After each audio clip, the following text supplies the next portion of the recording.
Houston Texans, I'm blacking you out. The Atlanta Falcons, I am blacking you out. Washington, I'm blacking you out. Dallas Cowboys, I'm blacking you out. Titans, I'm blacking you out. I'm blacking you out. I'm blacking you out. I'm blacking you out. I'm blacking you out. NFL, we're blacking you out.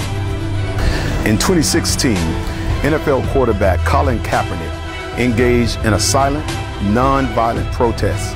Colin Kaepernick simply decided to take a knee during the playing of the national anthem at NFL games. He did this to kind of raise awareness to the number of brown and black individuals that had been beaten or killed at the hands of law enforcement across this country. Since the end of last season, as a result of this protest, Colin Kaepernick has been unable to find employment in the NFL. I find that strange, seeing that the NFL has employed individuals that have been convicted of sexual assault, domestic violence, cruelty to animals, along with driving while under the influence.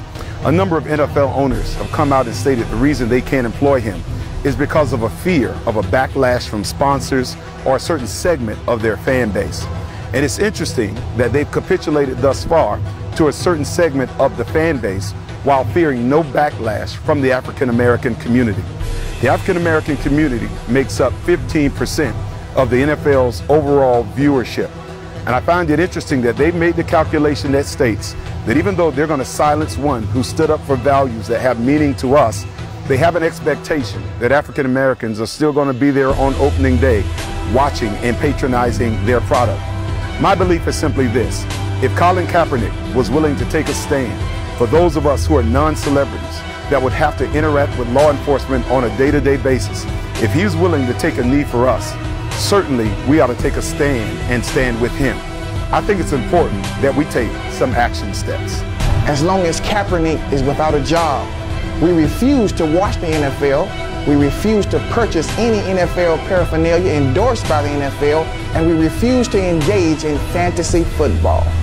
As a church community, we commit 1 to 2 hours each Sunday for the next 17 weeks of football to pour in to our African American boys and girls. We will do this whether he is employed or not.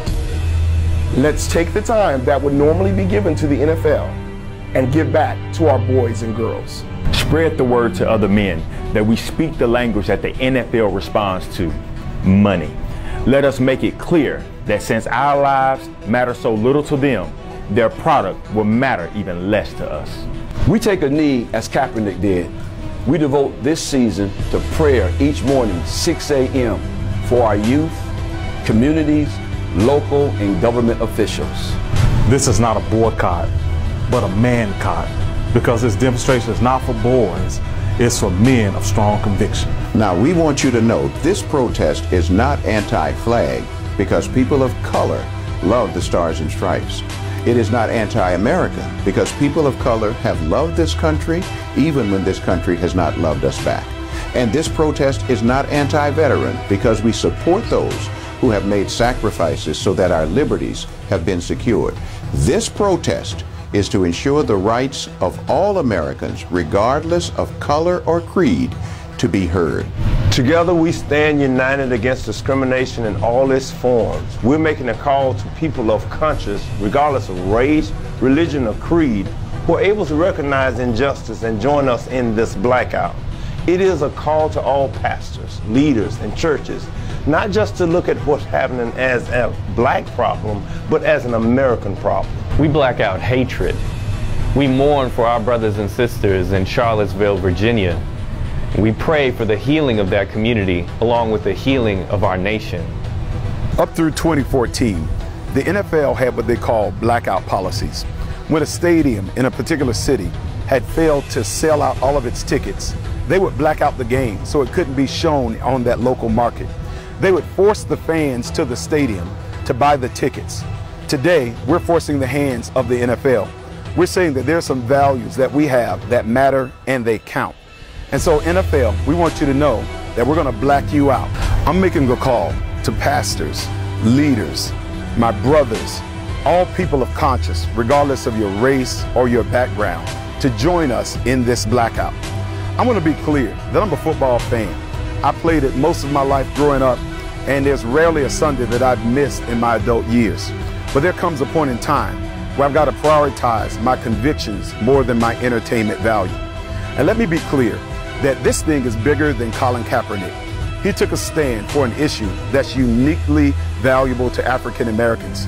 But tomorrow, it could be your liberties, your perspective, your worldview that's at stake. He is symbolic of all of us. Join us. Join us. Join us. Join us. Join us. Join us. Join us. We're going to black you out. You're on the clock.